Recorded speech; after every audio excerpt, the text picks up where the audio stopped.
Israeli military says Iran has launched missiles towards Israel after the U.S. warned earlier that a missile strike from Iran could be imminent. The attack came after Israel's deployment of ground forces into southern Lebanon, escalating its attack on Hezbollah. In April, Iran launched an attack on Israel that included more than 300 drones and ballistic missiles after two top Iranian commanders were killed by an Israeli airstrike in Syria. To talk more on this matter, we are joined by the chair of the Middle East Studies and Associate Professor of Francophone and Women's Gender and Sexuality Studies at Dickinson College in Pennsylvania, Professor Mireille Rebeiz. It's an absolute pleasure to have you here on the program again. Thank you. Thanks for weighing in on what's happening.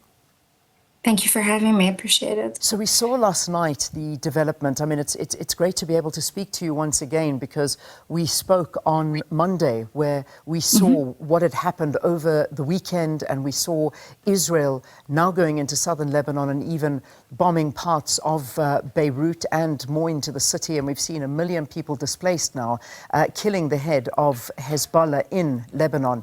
Now, Iran has now come to the party.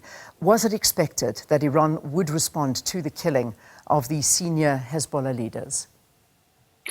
Again, thank you for having me. It was expected, yes and no, in a sense that the attack of April, many people were suspicious of it. There was a lot of talk about being staged, and it led to nowhere.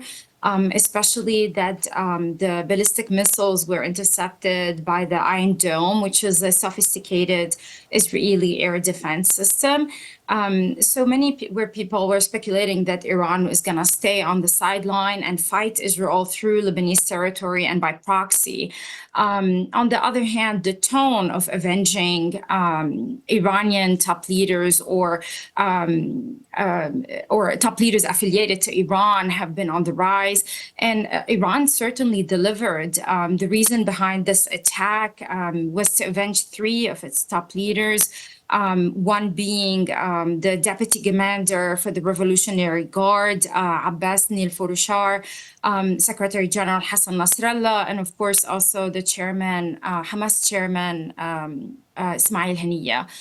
The intensity of the attack is definitely different. We're talking about a higher, bigger level of missiles, ballistic missiles. In April, it was 110. We're talking about 180. The extent of the damage is still not known to this point, but we know for a fact that there were some damages. And also the players that were in the region are different than April. This time, in addition of Israel intercepting the ballistic missiles, the United States destroyers' positions in the Mediterranean Sea also intercepted the missiles.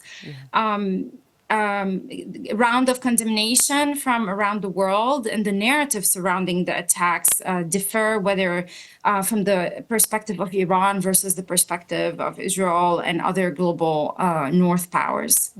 I mean, obviously, we've been hearing from most parties at the moment, and everybody has, of course, weighed in on this. I mean, if we have to take into account what the UN Secretary General Antonio Guterres has said, says it's extremely concerning, and they are extremely concerned with the escalation of the conflict in Lebanon. And, of course, the death of Nasrallah is, I imagine, the beginning of something that is certainly going to get bigger than this, because now that we've seen Iran launching missiles towards Israel, what's Israel's next move? Because that's, I think, what everybody is waiting to see. Are we likely to see them retaliating now? It's interesting because Iran once again framed the attack as a retaliation. So it's using the narrative of self-defense, which Israel has been using for a long time, even before the October 7 attacks.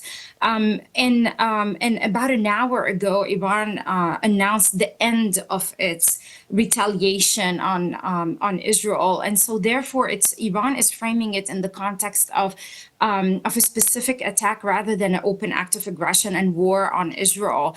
Now, of course, Iran had also stated that it will retaliate and answer should Israel respond by targeting its infrastructure.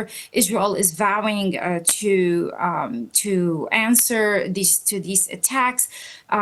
I would say we are heading toward a major escalation. The concern now for Lebanese people that the escalation is not going to be Iran versus Israel openly, as we saw tonight, but it's going to be from Lebanese grounds. Hezbollah, for instance, has announced that it will not declare the name of its new Secretary General out of fear of a new attempt to assassinate him.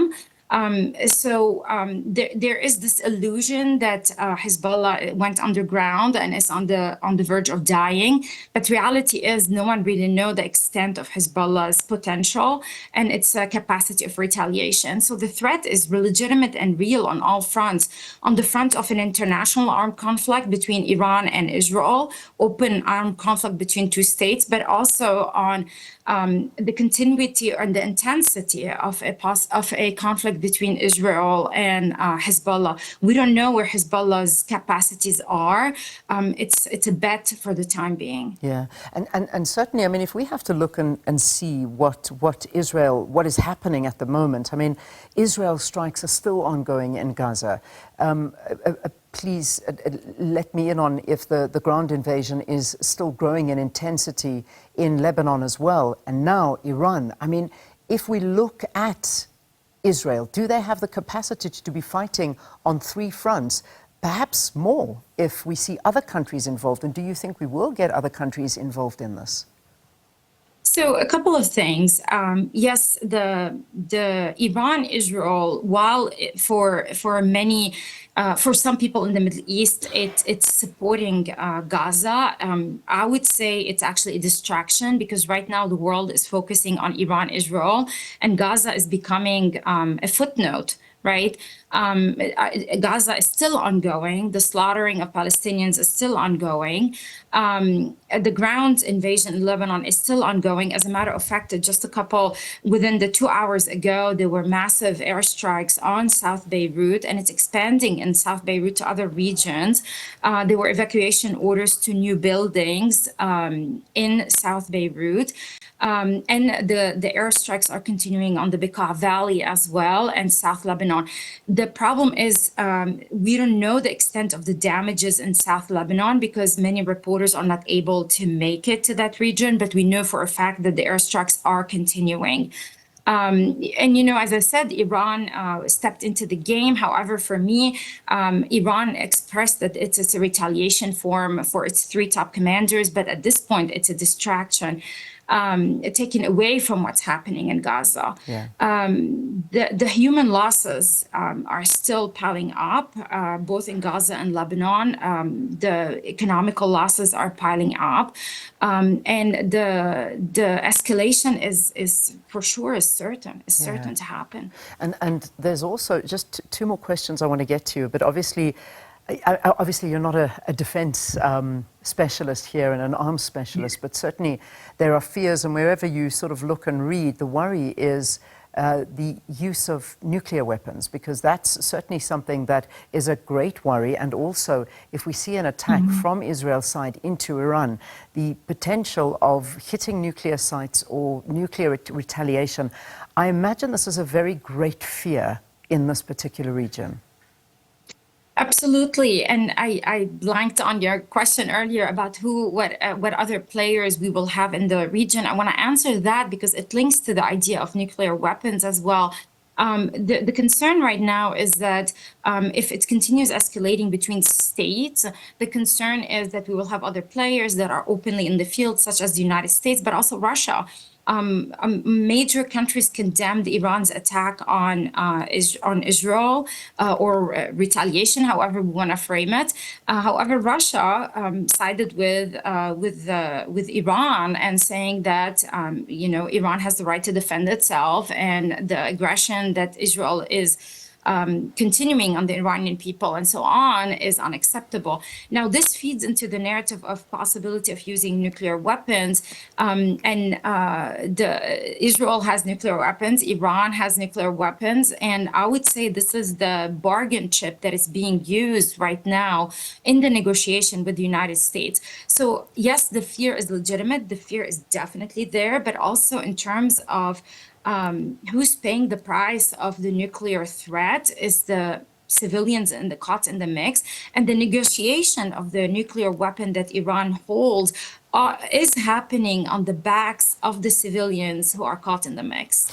In other words, Iran is negotiating at the back of the Lebanese people and the Palestinian people. So just a final question to you. Obviously, I know that you are based in Pennsylvania. So perhaps we can talk as we end on the American perspective. We saw President Joe Biden, Vice President Kamala Harris met with national security officials at the White House to review the status of U.S. preparations to help Israel defend against these attacks. They say that they already have been helping Israel and have said that I was listening to their Secretary of State just saying that the Israel were able to avert so many of those missiles because of the assistance of the U.S. and that they had been prepared for this. There was also the debate between the vice presidential candidates last night. What is the U.S.'s perspective on all of this, and are they preparing to go out in full force to defend Israel against these attacks? It's so United States is Israel's oldest and proudest ally, and President Biden has been adamant about standing with Israel no matter what.